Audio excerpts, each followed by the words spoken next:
Leo tunazungumzia jambo ambalo limekuwa la changamoto kwa wazazi wengi na hata wapendwa. Watoto wetu ambao wamefanya mitihani. Juzi tu ndio mitihani imefanywa na matokeo yametoka. Kwa wazazi wengine wameshangilia na wakafurahi. Lakini kwa wazazi wengine wameingiwa na hofu. Kwa watoto wengine hata wazungumzi na wazazi wao. Lakini hii show leo imekuja ili iweze kutoa hiyo hali ya taharuki na kuleta tumaini.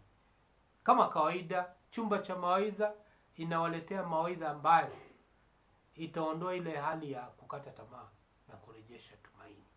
Leo tunazungumzia kuhusu mpito, transition, kutoka shule ya msingi kwenda shule ya upili au kutoka shule ya upili kwenda katika vyuo vikuu. Kwa hivyo hebu keti na usiguze hiyo dial. Na wewe kama ni mgeni, finya like hapo na pia usubscribe. Ni wakati tunapoleta show kama hizi hazikupiti. Kwa hivyo karibu sana. Leo niko na, hata sasa si mgeni, tayari ameshakuwa mwenyeji.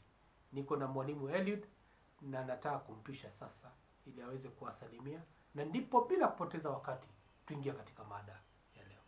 Karibu mwalimu. Asante sana. Wiki imekuwaje? Wiki imekuwa salama. Naam. And everything has been well. Asante. And I'm grateful that we are getting another opportunity kuweza kuongea na watazamaji wetu. Ndio tuweze kuelimisha, tuweze kuwapa motisha those who have given up, to be able to to pay that advice so that whoever feels stuck in what they are supposed to do in a certain situation, that's why we are here for them. Kweli, asante. Yes. Asante sana. Nashukuru sana ulipata nafasi ya kuweza kuja. Na najua ushauri ule ambao utapatia mtazamaji na hasa mtoto na mzazi itakuwa ni jambo ambalo litakuwa limekuja kwa wakati ule ambao unaofaa. Sababu leo najua wale ambao wanaingia shule ya upili kuanzia Jumatatu ndio watakuwa wakiripoti.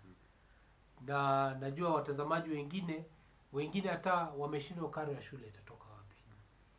Wengine tayari wamepata karo ya shule, leo wanang'ang'ana na kwenda kuwekea lebo manguo na mambo kama hayo. Lakini zaidi ya hiyo pilika yote, kuna mambo hapo mbele ambayo yanangojea. Napenda kukaribisha sasa Eliud aweze kutuelezea mambo kadha wa kadha ambayo yako pale mbele na jinsi gani ambayo tutaweza kumudu. Karibu. When we are talking about transition, we are talking about change. Because when you are moving from one point to another, that means there's something that has changed. So wakati watoto wamemaliza because bado hatujafika kwa CBC, itakuwa ni grade something. So ni class 8. When wamemaliza class 8 wanaingia secondary school. Na when wamemaliza secondary school, that is form 4, wanaingia tertiary institutions, be it college, universities and all that. Taasisi za ufundi. Yes, so that is basically change. And in most cases, and especially transition from one level of education to another, means that you are stepping into a place where you've never been before. Unaingia pahali penye hujai tembea hapo tena. Well, utaendelea bado na masomo because ukiwa primary school ulikuwa unasoma na pale bado unaendelea kusoma. Ukiwa high school ulikuwa unasoma and then so you're going to meet books and pens and teachers. But the environment, mandhari ndio itakuwa imebadilika. Yes, the environment has changed. You have grown as an individual. So kuna mambo mengi ambayo yatabadilika. So when we are looking at transition, we are looking at that change which is going to occur when someone is moving from one level of education to the next, which is very necessary and inevitable, because even in life, basically, we usually say that change is inevitable. If you are not changing, then you are not becoming better. If you are not changing, then you are not growing. If you are not changing, you are just the same place you were 10 years ago. And I'm happy that the previous session yenye tulikuwa nayo last week tulikuwa tunaongea kuhusu New Year resolutions. And we said that these are things that you're coming up with so that you can be able to shape your life, to shape this year and make it better. So that some of the goals that you have, you can be able to achieve them.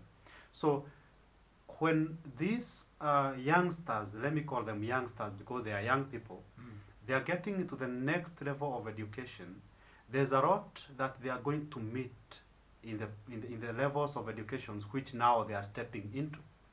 So if you're walking out of class 8 and going now to Form 1, that means that you're going to enjoy some level of freedom because utakuwa unavalia vinyasa.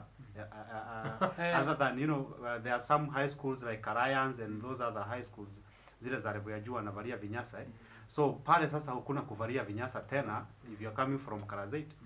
So kama utaenda boarding school, hautakuwa unalala kando ya mamako. Again, now you're going to spend the night alone. Kama ulikuwa umezoea kufuriwa guo na maid ama the housekeeper ama mamako, then again that's going to change. So there are basically things that are going to change. That's why we are calling it transition. So for now, the fact that right now we are here addressing this matter means that we are going to give them a Mwakenya on what they are supposed to expect, or what they should expect to find wherever that they are going. Because we have been there. We have been into primary school, high school, and university. So anyone who is getting there, that's a place which we have walked out of. And now we are going to give them a Mwakenya, a roadmap, and telling them this is what you're most likely going to find. Not specifically, it's not a must that you get this, but this is most likely what you're going to get, because that's what everybody else gets when they get into this certain level of education. Okay. Yes. Asante sana mwalimu. Mwenyewe unaona amesema kwamba ametumia lugha ya kimtaani mwa Kenya. Wale ambao kidogo labda si wa hiyo muda, ni kwamba ni njia tu ama kuelimisha mambo gani ambayo atawapata pale. Na leo tungependa kuzungumzia mambo mane. Na ya kwanza ni peer pressure, msukumo wa wanarika wenzake. Na ndio nataka nirejelee kwa mwalimu. Tuseme, atuelezee peer pressure ama msukumo wa wale wanarika ambao utapatana na wao unachangia vipi kuadhiri wewe kuweza kutulia katika hiyo shule. Karibu. Thank you. Wakati tunaongea kuhusu peer pressure, we are talking about something that someone else makes you to do or influences you to do. But tukitumia the word make you to do inakaa ni kama amekuforce. But if we are talking about influencing, then we are talking about someone influencing you to do something. So peer pressure is both negative and positive. Because there's someone who is going to influence you positively to do positive things. And there's another one who is going to influence you to do negative things. So if you find, and when you're talking about peer, the word peer is used to mean someone who you are of the same age, someone who you're sharing some common goals, something you have something in common, maybe within the same age group or age set. So that's your peer, someone who you are interacting with. And in this case now, when you're talking about peers for students, it's those fellow students who watapata huko shuleni. So peer influence can be both negative, as you said, or negative or positive. Let's a little bit focus on negative, because that's what is going to destroy you. Positive influence is going to make your life better. Kama mtu anakufanya muweze kukaa chini, mfanye msome yani muweze kufanya kutia bidii kusoma. Yes. Huyo hana neno. Huyo hana shida. Huyo anakusaidia.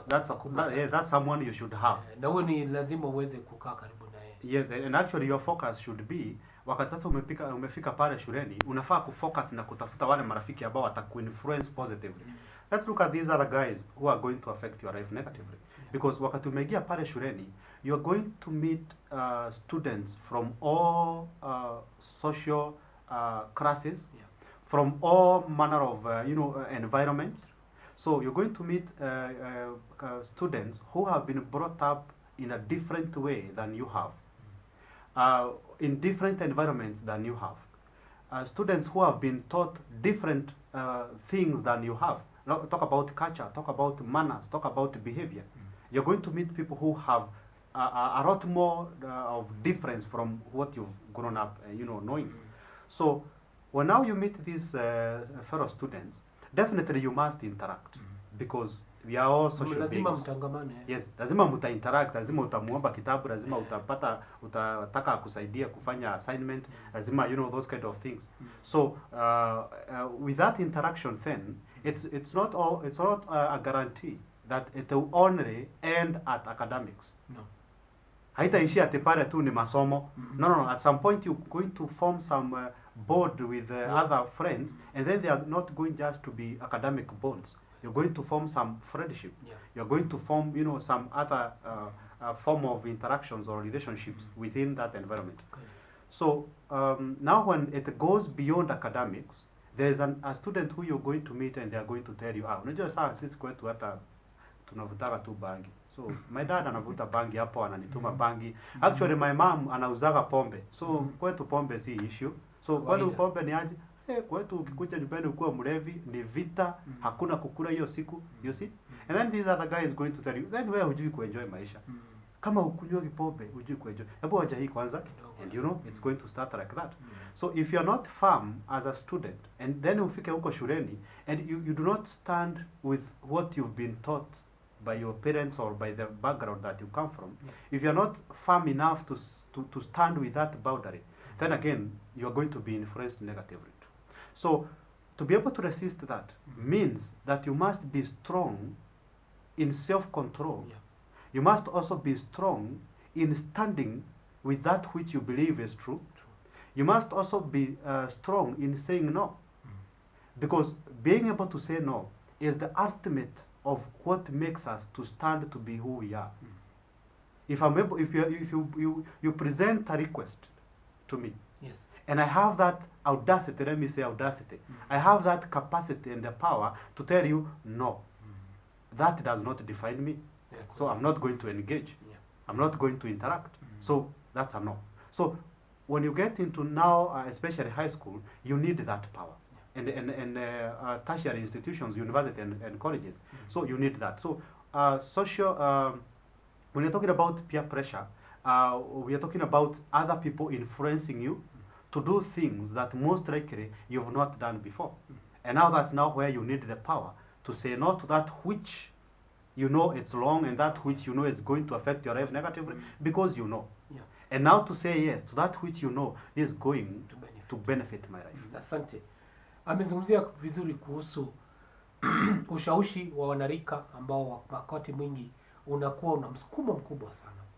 Na ametuelezea kwa uzuri sana tofauti ya ushawishi ule ambao una manufaa na ushawishi ule ambao utatuadhiri. Na akaweza kumalizia na kusema kwamba ni wewe mwenyewe uweze kusema hapana. Na wakati unaposema hapana, haikuudunishi wewe, ila inakuzuia usiingie katika ushawishi ambao wewe mwenyewe utakuja kujutia baadaye. Kwa hivyo wewe mzazi ambao unatutizama, na wewe kijana ambaye unaingia katika shule ya upili ama unaingia katika vyuo vyetu vikuu, elewa kwamba ukiona mambo ambao unaambiwa ufanye hayambatani na yale ambao ulifunzwa na wazazi, basi wewe kataa, na itakuwa ni jambo la busara sana. Kwa hivyo nataka arejelee tena. Asante sana mwalimu kwa kuweza kufafanua hilo jambo. Jambo lingine ningependa uzungumzie ni ile culture shock. Umezungumzia kidogo wakati ulipokuwa ukisema kuhusu msukumo wa wanarika. Lakini sasa ningependa upanue. Culture shock ni ile unapata watu ambao ni watabaka mbalimbali. Labda wewe ulikuwa umetoka katika misingi ya Kikristo, unaenda unatangamana na watu ambao ni Waislamu. Unatangamana na watu ambao hawaendi kanisani. Unatangamana na watu ambao mambo yao ni tofauti sana na vile wewe ambao umekuwa. Sasa utajimudu kivipi? Karibu. That's very important, and one thing that we always say is that if you do not know where you're going, every road you take is going to take you there. Because basically you don't know where you're going. So if you get into high school and you do not have your own culture, you're not holding anything with your own hands, so that means your heart is going empty. And anyone who comes with anything and puts it in your hand, you're going to hold it, believe it to be true. No matter how much it's going to hurt you, you're still going to hold it. So well, now you're getting into school, definitely, ukifika pale high school, utapata, and even university and colleges, utapatana na watu ambao wako na certain beliefs. Because we usually say that we are a product of our beliefs. I'm the person that I am today, seated where I am seated today, because I have a certain belief system. I believe in myself, I believe in God, I believe in whatever I believe in. So, and that's now what makes me to do the things that I do.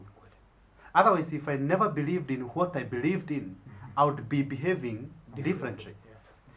The reason why Christians behave the way Christians behave is because they have things that they believe in common. Teachings. Pia mafundisho. The doctrines.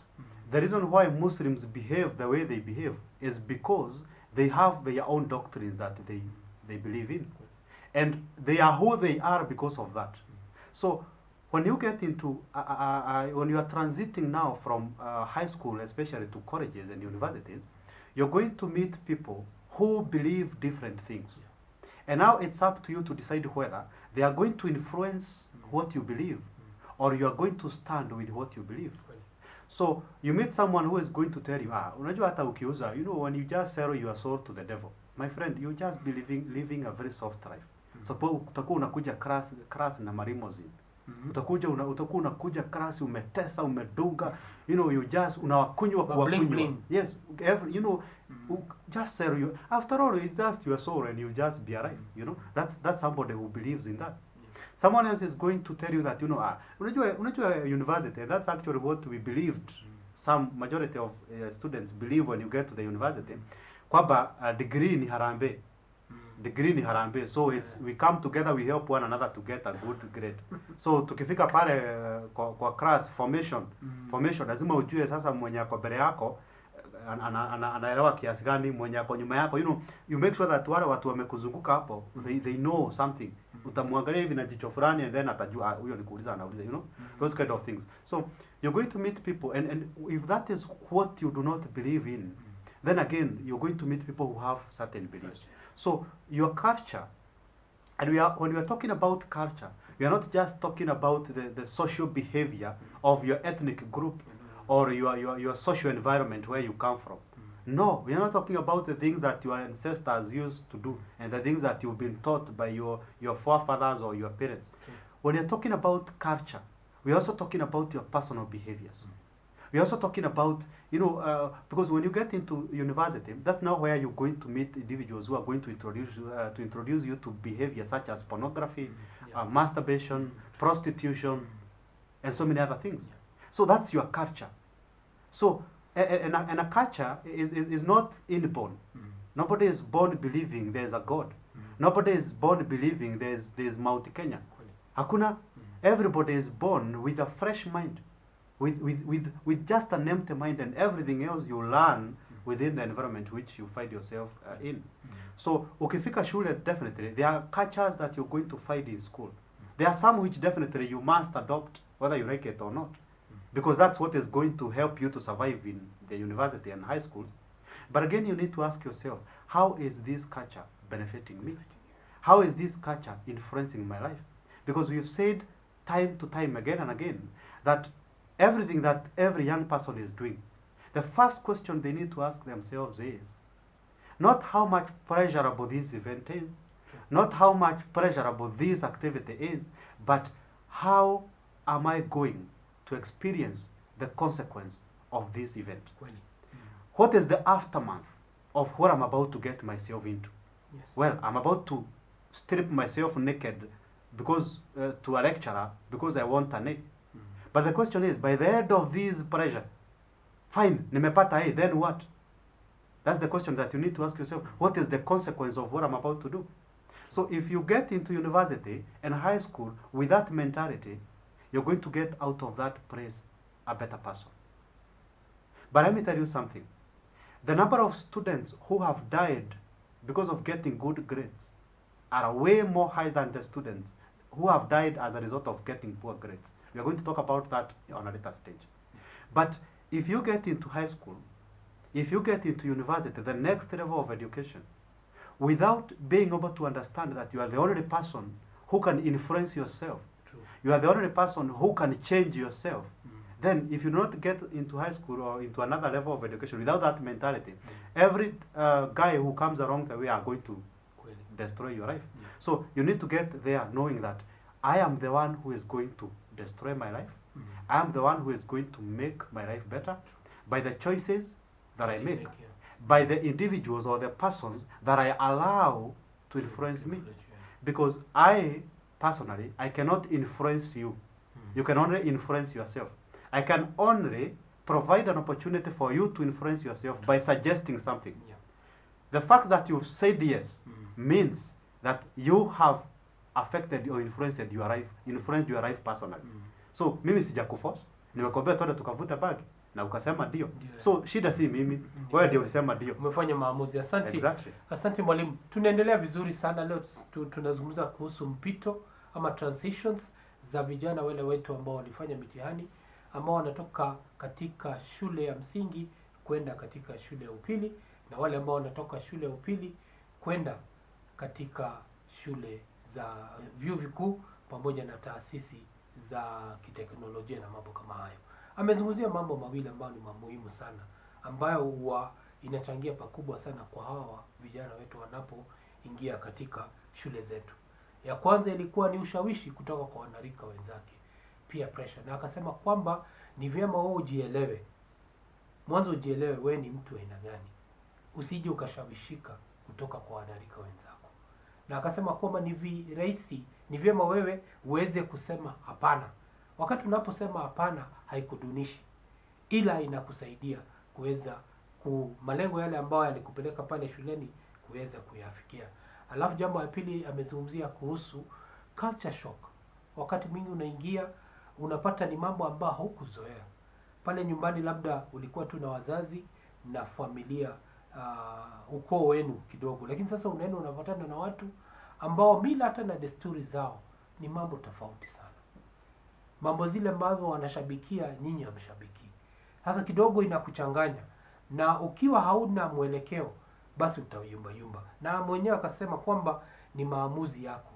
Kwa hivyo uchunge sana wakati unapojipata katika hiyo hali, basi fanya maamuzi ambayo yataweza kuzungumzia. Sasa tutarejea kwa jambo la tatu ambalo pia huwa ninachangia hasa katika mapito, na kuona vijana wetu watakaporejea baada ya muhula wa kwanza, unaona kama huyu ni mtu tofauti sana ambaye si kama amebadilika kabisa. Amebadilika. Lakini atakapoangalia Mwakenya huu ambao ama njia hii ambao tunazungumzia siku ya leo, basi itakuwa ni rahisi sana yeye kuweza kujimudu. Na nataka kumrejelea aweze kuzungumza kuhusu sasa academic challenge. Na hili ni jambo ambalo wengine wetu huwa inawasumbua sana. Kwa mfano, kwa shule ile ambao ulikuwa wewe ndio ulikuwa unaongoza nambari 1. Lakini sasa umeenda ukaingia kwa klasi, kila mmoja hapo ni wangazi moja na wewe. Sasa hata mtihani wako wa kwanza utapata wewe ndio unavuta. Kwa vijana wengine wetu hilo jambo huwapiga na wanashindwa hata kumudu. Hebu waelezee watajimudu kivipi, na pia na mambo mengine ambayo ni ya masomo. Karibu. Thank you for that. When we talk about academics, and in most cases when we talk about academics, we are talking basically about education in general. One thing is that we were never told, and now today I want to tell young people that anybody who is getting into tertiary institutions and high schools, our educators made a mistake because they never told us exactly what is the purpose of education in academics. We thought it's going to school, you cram vitenzi, vishirikishi, vinomino. We thought it's going to school and you are able to do the mathematics, surface area and all that. We thought it's getting enough of knowing about Mau Mau and every other part of history. But it's not. All those things are useless. Today I have never used any of the concepts that I learned in primary school or in high school. And the core purpose of academic is not for us to fill our minds with useless information, but to be able to learn about ourselves through those topics and those units that we are doing in school. A school is not supposed to make you a worse person than you are. It's supposed to make you a better person. So when you get into school, you're going to meet, let's talk about high school. You're going to meet subjects such as biology. Biology is not supposed to teach you more about plants, although that's what you're going to learn more. You're most likely going to learn about plants, frogs, other things, and your own body systems. Yeah. But it's more supposed to help you understand yourself better. When you talk about physics, physics is not it's not so important for you to understand about diodes and all those other things. Yes. No, it's supposed to help you become a better person. So the most important is not the grade that you're going to get by the end of your academics. But unfortunately, the kind of world that we live in, that's the only thing that people are focusing on, which is very dangerous. Because if you get into school and you get an A, you get a straight A, and then with this straight A in academic, your society is going to come and celebrate. They are going to slaughter cows and slaughter goats, and even you'll be featured in media that you've obtained a clean A. But then after that, we need to ask you, how about your behavior? Most likely you are a drug addict. Most likely you are into other addictions, sex addiction, pornography addiction, betting, and all those other form of addiction. So between the grade that you have, between getting an A in academics and getting an A in morals, getting an A in behavior, getting an A in attitude, which one do you prefer? So you're going to get people who are most likely going to be based on, you know, they want to compete on the basis of how much do you know. That's and at some point I usually tell students, nikiwa third year, there's a unit that I got cut I got two marks biri. Out of that I got 2. The final exam, Hiyo ni wakati wa chuo kikuu. yes, chuo kikuu in the university, nikiwa third year. And then I think I got a D something in that unit because it was on nutrition. And the lecturer was demanding that we must present everything as we learned it in class. Alikuwa anaangalia spelling, alikuwa like everything. I want you not you're not supposed to alter anything. I need my notes back. That's now the lecturer. During the exam, I need my notes back. What did I tell you? This is, I need the wording. Every word by word. Usiandike kivingine. And there's nothing I hate more than that. If you cannot give me room to think for myself, we are really going to have troubles. We are going to have problems. And that's why, personally, I cannot even make a good employee. Because if you want me to follow rules without thinking, we cannot sail in the same boat. We cannot. I need room to think for myself. So when now we are talking about academics, I want students to get into tertiary institutions and high school with a mentality of not going to get good grades, but with a mentality of getting into those institutions and becoming better individuals. Better individuals. So let the units that you're going to study make you a better person. Not a better intellectual individual in terms of academics. No, it's not going to help you. That's why right now we have useless professors with the titles of professors, but they are sleeping with the students. Individuals with the titles of professors, but they are useless individuals in the society because some of them are drug addicts.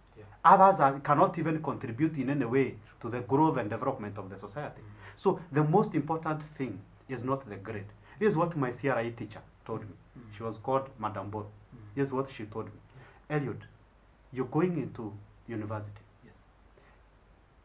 The grade, the distinction that you're going to get is going to give you a better life.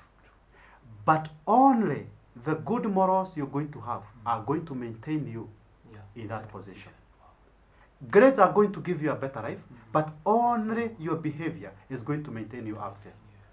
So you need to focus more on not academics, not becoming good in biology, not becoming good in physics, not becoming good in mathematics, but by learning about that subject, it can make you a better person.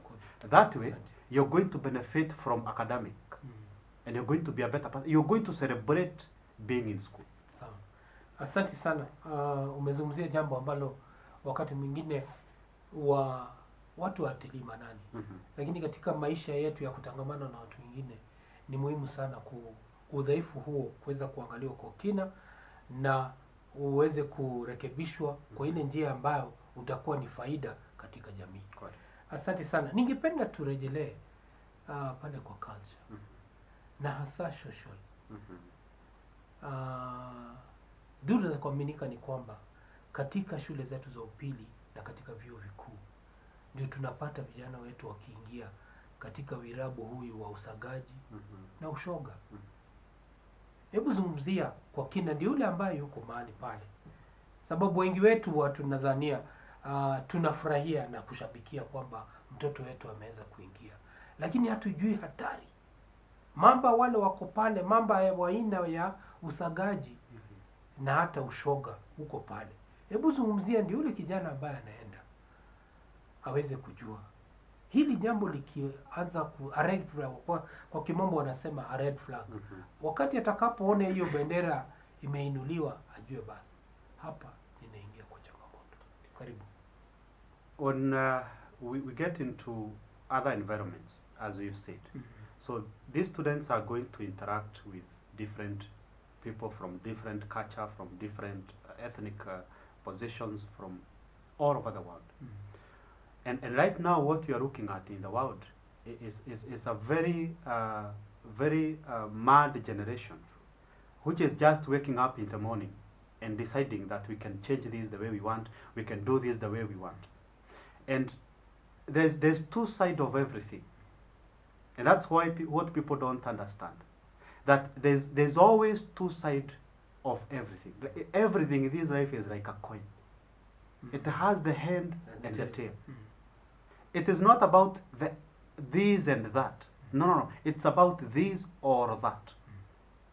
So when we are getting into learning institutions where, for example, let me talk about LGBTQ, the gayism and the lesbianism.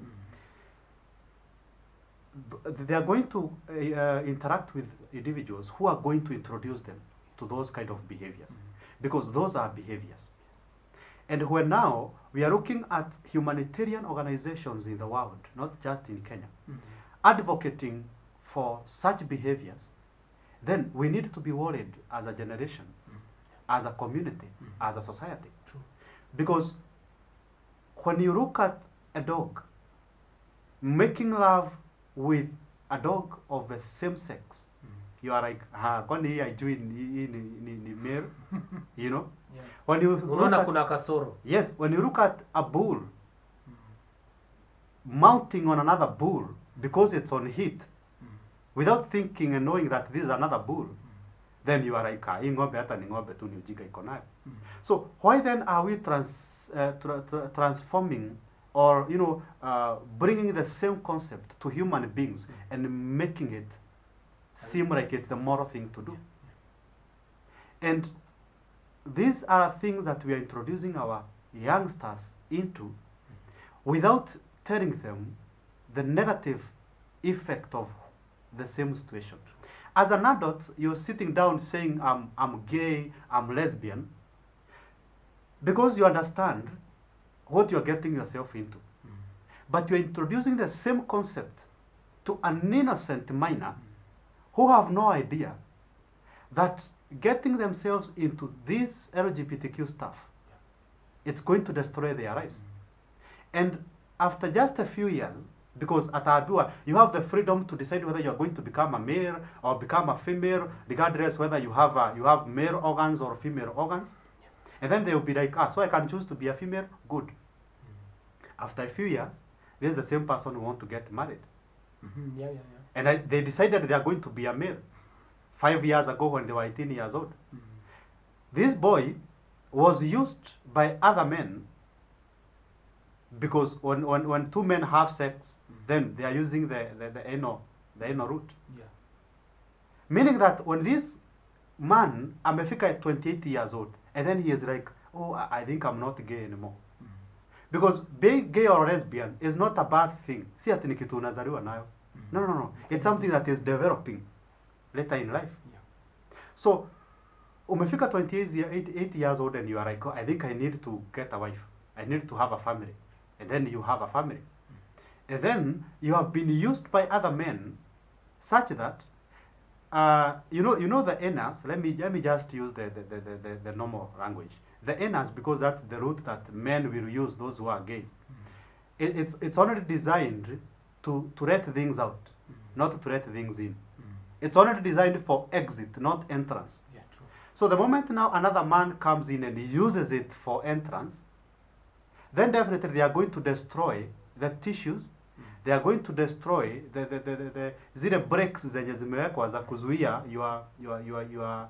your waste isitoke hivi bure kama hujajitayarisha. So you're getting into marriage and already you are destroyed. So these are decisions which must not be made by any young person.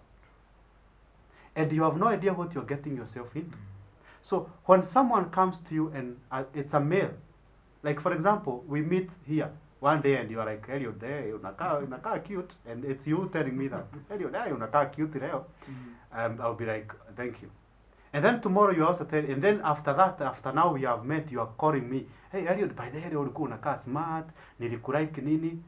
Then I need to ask myself, since when did a man told me that he likes me? Then I need to know that's a red flag. I need to walk away from you because I am not interested with a man liking me. True.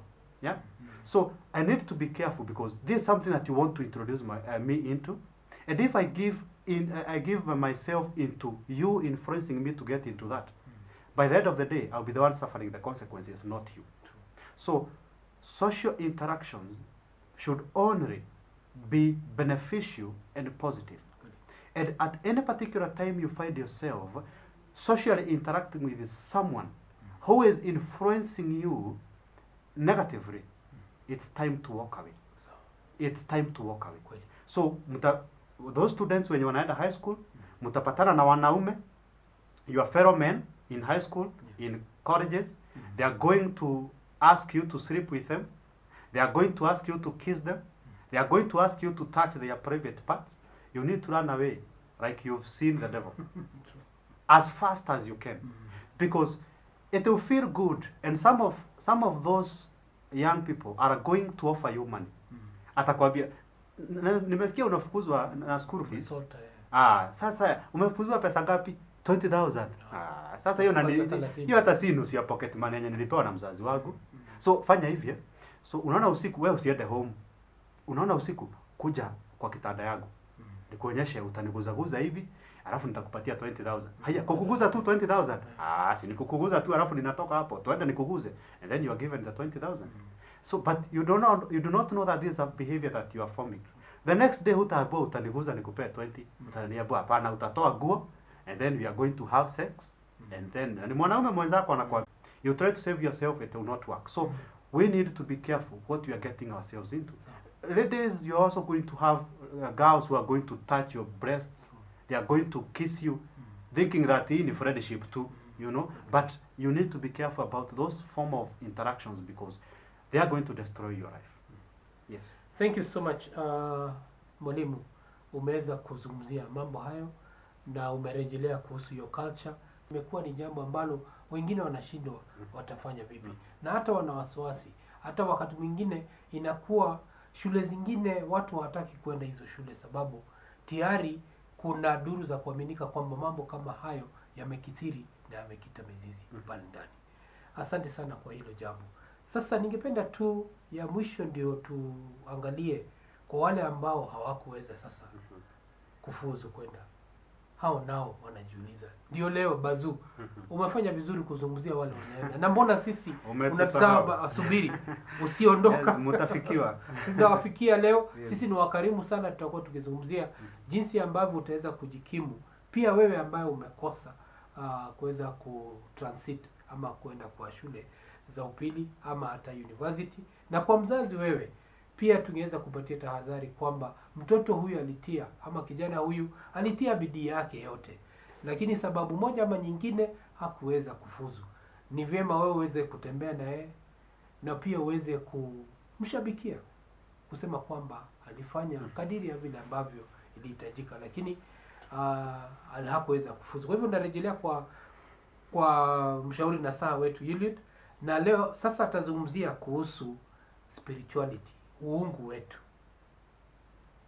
ina mchango wake katika mapito haya transition unaingilia wapi?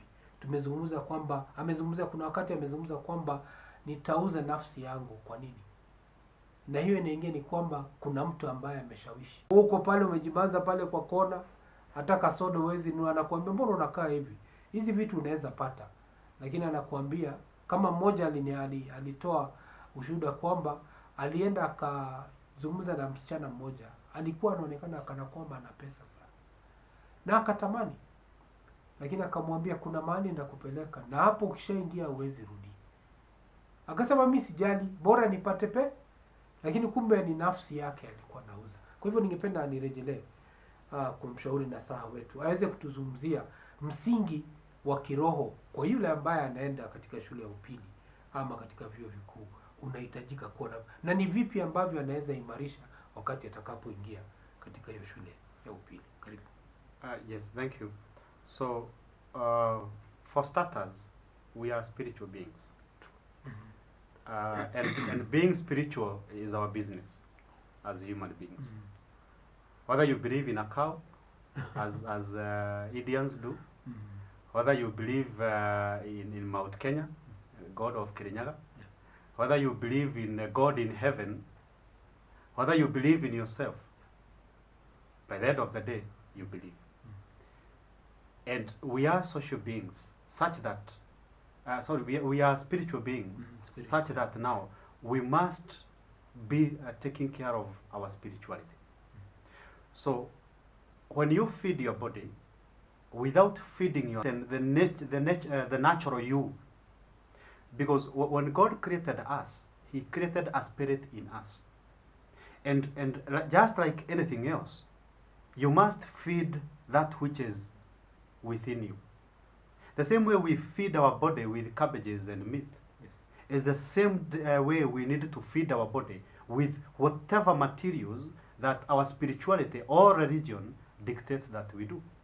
When we're talking about Muslims, they feed their soul with Quran and their religious practices. Christians will feed their soul with the Bible and religious practices.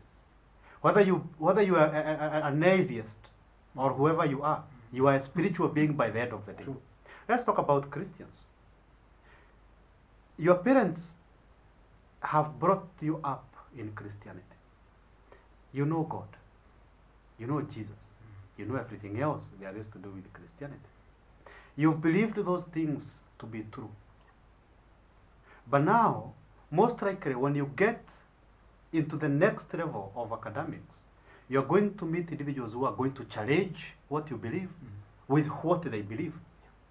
It's upon you to choose whether you're going to abandon what you believe and continue with whatever they believe, or believe their own beliefs, the one that they are going to introduce to you. So, when you hide yourself in Christianity, there are benefits. There are benefits that you are going to reap from that. So, if you know you're a Christian, don't get up there into the next level of education or academics, and then you're abandoning what you already are, what you have been. True. In life, you must shed your skin just like a snake. We must.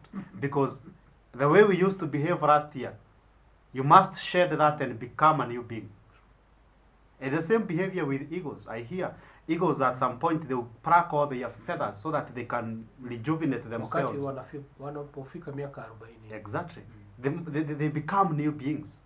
So, among the most important skins that you must make sure you never shed, is the skin of Christianity.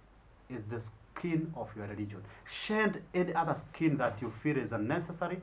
Shed any other skin that you feel has grown old. But the skin of your culture, of your beliefs, you need to hold that dear. I'm not saying that you should not challenge them.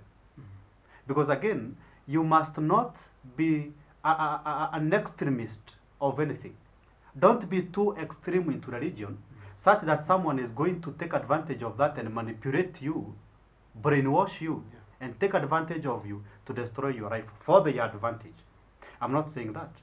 But that which you know feeds or gives your spiritual being the energy, focus on that. when we get to the, especially those who are going to when you attend university, vyuo vikuu, yes, vyuo vikuu, you're going to have a lot of freedom. Your mother used to tell you that by 6 p.m. you must be in the house.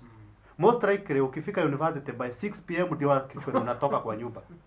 That's when parties zinaanza. That's when mnaenda discussions at night because the whole day you had classes.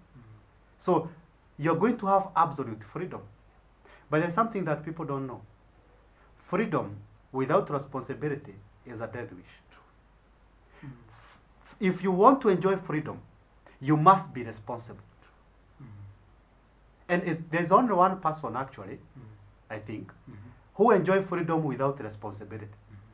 And that's a child. Yeah. Mtoto atapupu hapo, akona freedom ya kupupu pahali anataka na hakuna kitu utamfanya. Very irresponsible, but enjoying total freedom. But as adults, if you want to be free, if you want to enjoy freedom, you must be responsible. And this is now the crisis where most young people, teenagers and adolescents and young adults are going to collide with their parents. Because you want freedom, but you do not want to be responsible. If you want to enjoy freedom, you must be responsible. Your parents are going to take you to university, and they are not going to tell you what time to wake up. Yes. They are not going to tell you what time to go to class, whether to go to class or not actually. They are not going to tell you who is going to sleep in your bed every particular night. Yeah. They are not going to dictate all that to you. And whatever you make out of that freedom, it's none of your parents' business. It is your business. Because freedom can either make your life a living heaven or a living hell. It's all based on how you're going to approach that freedom. What you're either going to transform that freedom to work for you or to work against you. So, ukifika university especially, you need to be careful of how you're going to use the freedom which you've just received. By the end of the 4 years, that freedom will either have made you a drug addict, a sex addict, an addict of so many other things, or it will have made you a master of your own time, because you have the freedom to decide where you are going to be and with who and when. So that means by the end of the 4 years, utakuwa umeweza kumanage time yako. It can also make you a master of self-control. You have freedom to have sex 24 hours. You have freedom to sleep with anybody that you want. You have the freedom in university to use as much alcohol as you want. Hata ukitaka kulala kwa club. Hata ukitaka kuenda kwa factory pale inatengenezwa uconnectiwe pipe. Inakuja direct from the machine yenye inatengeneza ikiwa imeingia kwa mdomo. You have the freedom to do all that. Yeah. But if you choose not to use that freedom against you, by the end of the 4 years, we are going to have a responsible individual. And whatever the grade you're going to get, it's going to be for your advantage. So we are spiritual beings. We need to hold on to our spirituality. And freedom is either going to destroy your spirituality or build into it. The choice is yours. Asante mwalimu. Maamuzi ni yako na ameweza kuzungumza kwa kina. Na zaidi pia ningependa kuelezea kwamba katika vyuo hivyo vikuu na pia taasisi za ufundi na mambo na za jamii, pia kuna wale ambao wanaitwa chaplains. Na pia kuna vikundi vya wanafunzi ambao unaweza pata wale ambao ni Wakristo, wale ambao ni Waislamu na mambo kama hayo. Kwa hivyo ni vyema kuungana na hivyo vikundi ndio uendelee kuimarisha, kama vile mshauri nasaha Eliud amesema kwamba sisi viumbe ni viumbe ambavyo viliumbwa na ni vya kiroho. Na kuna hiyo nafasi haiwezi jazwa na jambo lingine ila uhusiano wako na Mwenyezi Mungu ama yule ambao una uhusiano naye. Na ni vyema wakati unapoungana na watu kama hawa, basi vishawishi na mambo mengine ambao ni mapotovu basi utaweza kupatana nao. Na hawa chaplains wanatembea na sisi kwa uzuri sana. Kwa hivyo unaweza kuwa hauna nafasi hiyo ya kwenda kwa kanisa ama msikiti, lakini elewa kwamba kuna mtu ambaye anaweza tembea na wewe. Pia tafuta accountable partner ambaye atatembea na wewe katika hiyo mambo ya kiroho. Na unapofanya hivyo basi itakuwa ni rahisi wewe kujimudu miaka hiyo 4 ambayo amesema kwamba aidha utatokea kama wewe mwenyewe uko na hisia za kiasi za hali ya juu, itakuwa ni maamuzi yako, lakini itakuwa imechochewa na uungu wako umefika mahali wapi. Sasa imefika wakati kuna watu nataka kufanya shout out. Kuna watu ambao wamekuwa kutizama, na pia tuko kwa TikTok katika channel ya mshauri na saa wetu Eliud. Tungependa uandike comments zako hapo kuhusu mada hii ambayo tunazungumzia leo, na tungependa kuwasalimia sana. Kuna Pastor Grace ambaye anatuambia kwamba anatufuata. Pia kuna ndugu yangu Isaya Nungu, asante sana Isaya.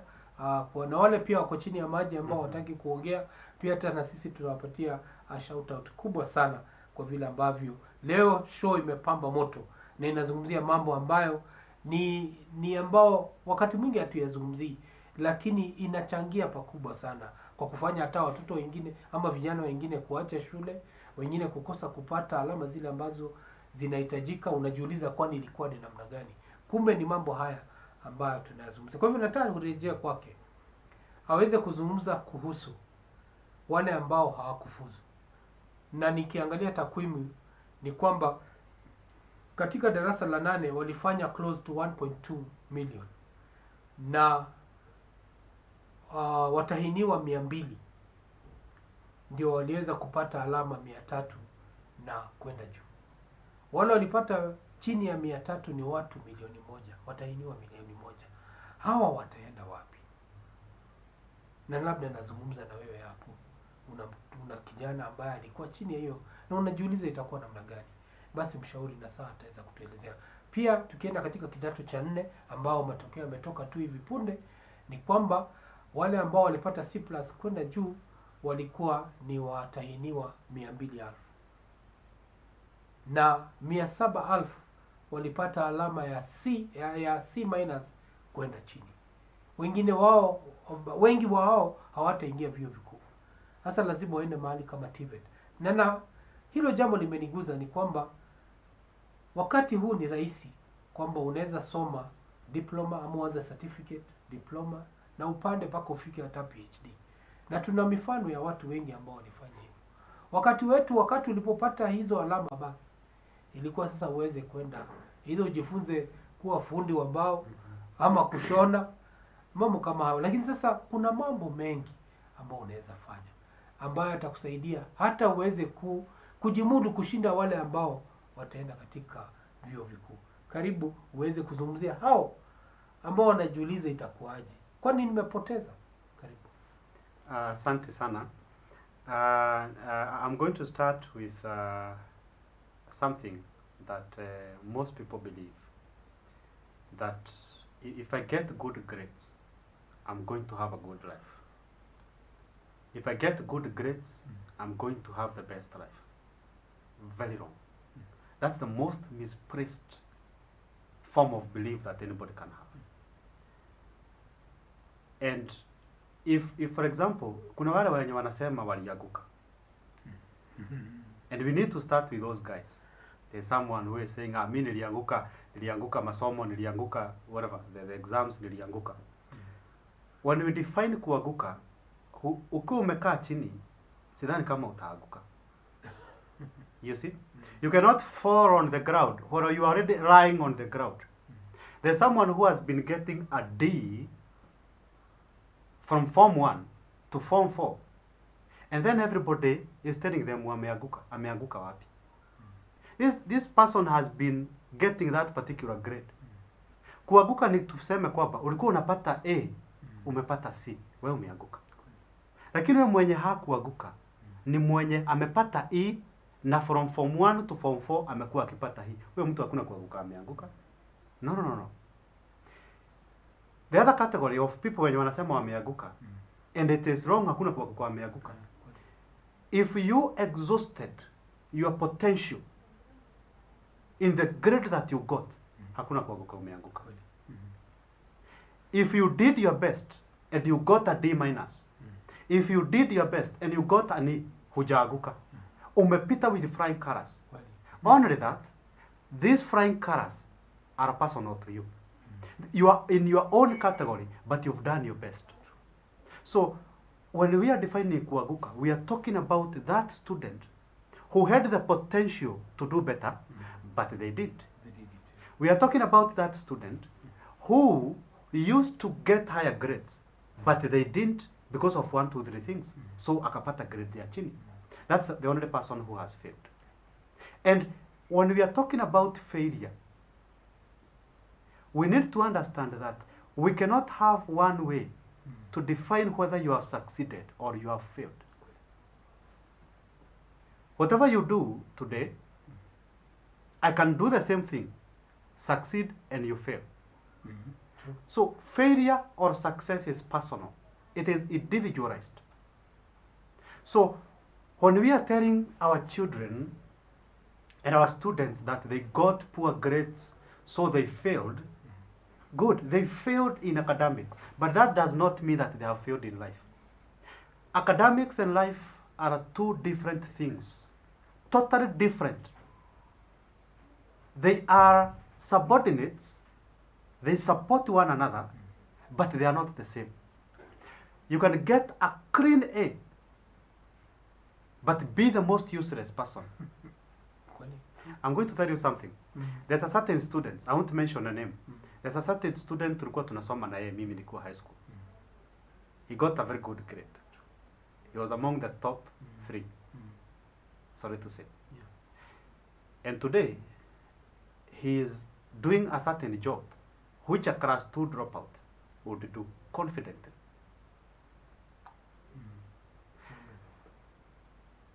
There are 3 key ingredients of having success in this life. And believe me, your academics is not one of them. The only thing that you need to become a millionaire in this life is number 1, goal. When you have a goal, that's the number 1. Number 2 is patience. You need to be patient. Vumilia. It's going to come your way, but you need to be patient. Number 3 is discipline. With discipline, I'm talking about self-control. Yes, I'm talking about being able to regulate yourself. I'm talking about not being able to procrastinate, being able to set boundaries. That is discipline. If you have academic excellence, that's an added advantage. So with a clean E, you can become a millionaire. So many have. Yeah, they do. Look at those people who have big businesses. People who are driving heavy machines. They got E's, they got D's, they got C's. What they did is that they never allowed the grade they got to determine who they are going to become. If you get a D, and instead of seeing a dog in that D, you just see something different, like doing good, doing better. It also starts with a D. So it's for you to decide, hii D, nitaipea maana gani? Utaibatiza vipi? Yes, it's for you to uibatize. Because there's someone who is going to get a D and end up miserable and useless in the community. There's another one who is going to get a D and transform that D into whatever else they want to transform it to. So it's not a matter of what you got, it's a matter of what you are going to do with what you got. There are so many people who got A's, but they are going to mess up and destroy their life with those A's. I told you something. The number of students who have died because of getting good grades are more than the students, than the young people who have died because of getting lower grades. We have students who are getting A's, anaenda anatesa university, anafanya engineering, and then the very same useless person anatoka university, ako huku kwa barabara akisema the government is not giving us jobs. So why did you waste your life? Why did you waste your 4 years studying engineering and then walk out of university and start walking na mavitu kwa barabara saying that the government is not giving you jobs? Mabango. Yes.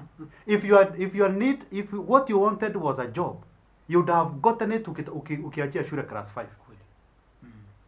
Because a job you can get it with any qualification, any academic qualification. So if the reason why you want to go to high school is so that you can get a good job, please don't go to high school. Asante. Why? Asante. Let me say this. Because how many people are willing and looking forward watoke kwa zile kazi wanafanya? Wengi. Everybody who gets into a job, every employee is waking up every morning praying to God kwamba Mungu tu nitoe kwa hiyo kazi nafanya, unipe kazi yako.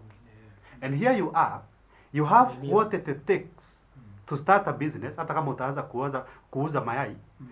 Kuuza mayai, the only thing you need is a knee. Kuuza mayai kwa barabara. Yes, ukiwa na hii utauza mayai vizuri sana. Ukiwa na hii kazi ya mjengo utafanya vizuri sana. Ukiwa na hii you're going to become a very smart business person.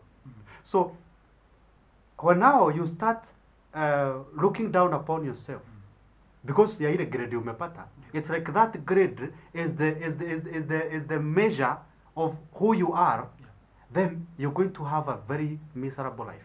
You're not going to achieve anything in this life. So take whatever you have, transform it into whatever you want, because you have the power. As we conclude that, let me say something. I was telling someone that Jesus never healed anybody. Jesus did not heal anybody. Jesus provided an opportunity for everybody to heal themselves. And that's why he used to say, your faith has healed you. So I have not healed you. My presence have provided you the opportunity to heal yourself. So it is not because of what you are going to get from education. It is what you are going to transform, which you already have. So everything that we need to make our life better, everything that we need to make our life whatever we want to make out of it, we were born with it. We have it within us.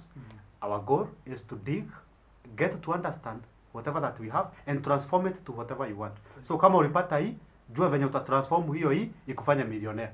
Kama ulipata D, jua venye utatransform hiyo D ikufanya millionaire. If you got an A, be sure that A has the possibility of making you a billionaire or the most peasant individual in the community. Asante. Nashukuru sana mshauri wetu nasaha Eliud kwa kuweza kuweka parwanja kwa hao wapendwa wetu kwamba yule pia hakuweza kufuzu, ana nafasi pia kubwa sana. Na tuna mifano chungu nzima katika dunia hii yetu na hata katika kwa nchi hii yetu. Kwa mfano Jack Ma, yeye hakuweza kufuzu, hakuweza hata kupita kwa class, hata alifukuzwa. Lakini sasa hivi tunazungumza nanyi, yeye ni mmojawapo wa mabwenyenye ambao wana kampuni kubwa sana ambao inauza mauzo. Pia tuna mtu kama Warren Buffett ambaye ni mwekezaji wa hisa na ni tajiri mkubwa sana. Na yeye pia alikuwa dropout wa high school na sasa hivi amebobea, ni bwenyenye mkubwa sana. Kwa hivyo wewe una nafasi, na kama vile mshauri na saa amesema ni kwamba hiyo E ama D inaweza kubadilika. Angalia karama pia zile ambazo uko nazo. Unaweza kuwa wewe ni mchoraji na unaweza chora mchoro hiyo inafurahisha hata dunia nzima na hata kwa viongozi wetu. Na wengine wanauza hizo michoro kwa pesa nyingi sana, na unapata wanaweza kujimudu na kujikimu kimaisha kwa njia tofauti. Kwa hivyo tuelewe kwamba ndio mafunzo ama kwenda katika chuo cha kikuu ni muhimu, lakini pia tuelewe kwamba wakati unapokosa hiyo nafasi, basi kuna njia zingine mbadala unaweza tumia na uweze kujikimu kimaisha. Usije ukaona kana kwamba umefika. Hasa sisi hawa vijana ambao mna uwazi mkubwa sana ambao unaweza jimudu na maisha yaweze kubadilika. Usione kana kwamba umefika mwisho. Sasa nataka sababu producer wangu ananiambia muda unanipa kisogo, tungependa kumalizia show hii na wale ambao hii transition tayari iliwaathiri. Na labda wanasema sasa show inaenda kuisha na Bazu the wise man leo amechapa chini, hajazungumzia hili jambo. Sijachapa chini, bado nawakumbuka. Sasa nataka kurejelea kwa Eliud aweze kuzungumzia. Kuna wale labda walienda kwa university, hicho kileo kikawaathiri na hata wakatoka kwa university. Basi ataweza kutuelezea ni jinsi gani ambao utarejelea na hiyo degree uweze kupata. Kama ni kijana ambaye ameingia shule na amefukuzwa, karibu shule zote atazimtaki, aweze kuelewa kwamba kuna mahali anaweza enda kujiandikisha kama mtahiniwa wa kibinafsi, na aweze kuandika hiyo mtihani akiwa nje, na aweze kufuzu, na aweze kuingia, aweze kujikimu kimaisha. Kwa hivyo tutamalizia kwa hilo jambo, na rejelea tena kwa mshauri wetu na saa aweze kutuzungumzia kwa hao, waweze kujua ni jinsi gani ambayo wanaweza mudu hiyo hali. Kwa hivyo wewe mzazi, wewe mdhamini, na pia mtahiniwa ama mwanarika huyo, elewa kwamba haujafika mwisho, bado kunayo suluhu. Karibu. Asante sana. The Bible says that the stone that was rejected by the builders, it became the cornerstone. The Bible says that the stone became the cornerstone not because it was rejected, but because it never rejected itself. So when other people reject you, you still have a chance to become the cornerstone. You still have a chance to become a masterpiece of your life. You still have a chance to become the hero, even when people have rejected you.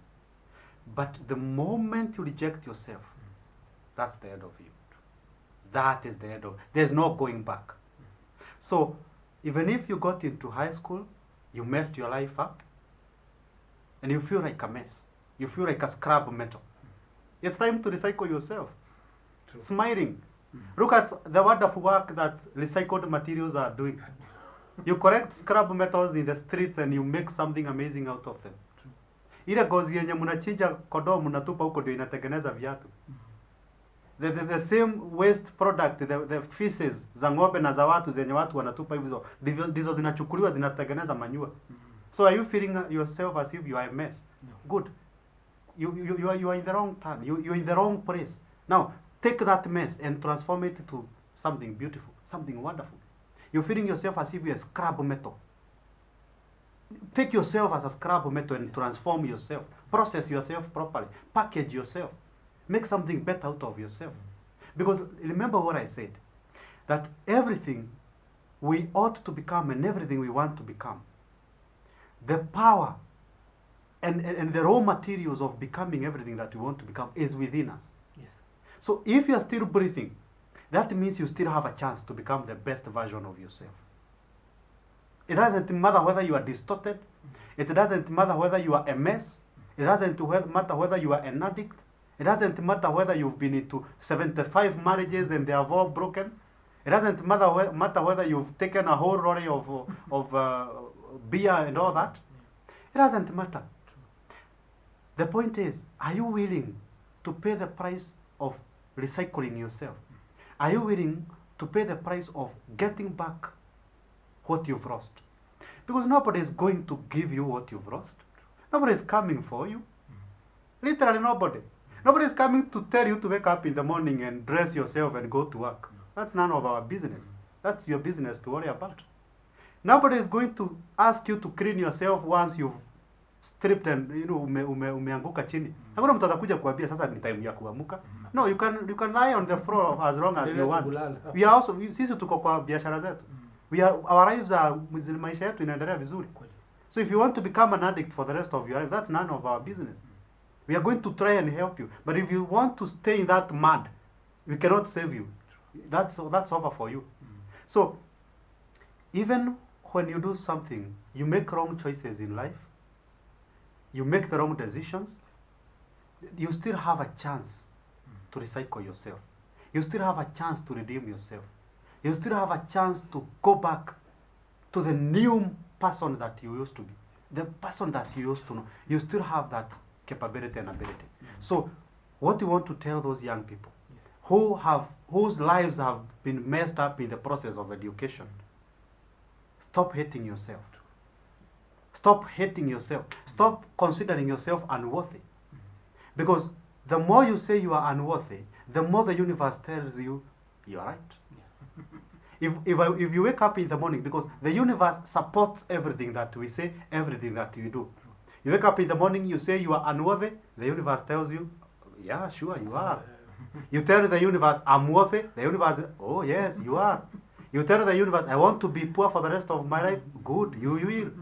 I want to be rich, of course. So it is what you want for yourself, that is what you become. So even if you've messed up your life, even if you in the process of education, that's why ulisoma tabia baya, masturbation, ndipo ulisoma tabia sex addiction, ndio ulipata tabia ya ulevi, ndio ulipata tabia ya prostitution, kujiuza mwili. That does not mean that all is lost. there's still hope. Good. But this hope is only going to come from within. Because we say that when the egg is broken from within, life begins. When it's broken from the outside, life ends. So there's still power to redeem yourself. There's still the materials that you need to make yourself the best version of yourself. They still lie dormant within you. Ignite them, amusha hizo powers, and you'll be the best. You'll be surprised of what you're going to become. Asante mshauri nasaha Eliud kwa kuweza kuleta hilo jambo kwa wazi, na nadhania na wingi umetumaini wewe ambao umekuwa ukitutizama basi umeweza kuelewa kina na upana wa hili jambo. Na tunapenda kuwashukuru sana kwa vile ambavyo mmesalia katika channel yetu na kuweza kuona. Wale ambao kidogo wameingia kuchelewa, elewa kwamba sisi ni wakarimu sana. Ukirejelea katika Facebook zetu, mitandao yetu ya kijamii, Facebook pamoja na YouTube, utaweza kufuatilia hii mada ya leo kwa urahisi na kwa upole na katika starehe zako pale nyumbani. Ile jambo ningependa kukuambia ni kwamba uweze kushare na wengine. Usiwe mtu mbanifu, uwe mkarimu kwa wengine. Hadi wakati mwingine ambapo chumba cha mawaidha kitawaletea mawaidha ingine kem kwa mada ingine ambayo tutakuwa tukizungumza. Huyu ni Bazu ambaye mnampenda, the wise man, na nikiwa na mshauri nasaha wangu Eliud. Napenda kushukuru producer wangu Kim Proper, director wangu Ann, na mama yetu ambaye tunampenda, ambaye anatupatia fursa ya kipekee tuweze kupeperusha hizi shows, Pastor Naomi. Mungu akubariki na akutende mema, akupandulia hata na mipaka, na mkono wake Mwenyezi Mungu uwe juu yako kokote unapoenda, unapotoka na unaporejea. Hadi wiki ijayo, Ijumaa kama ya leo, Mwenyezi Mungu awe nanyi. Asanteni sana.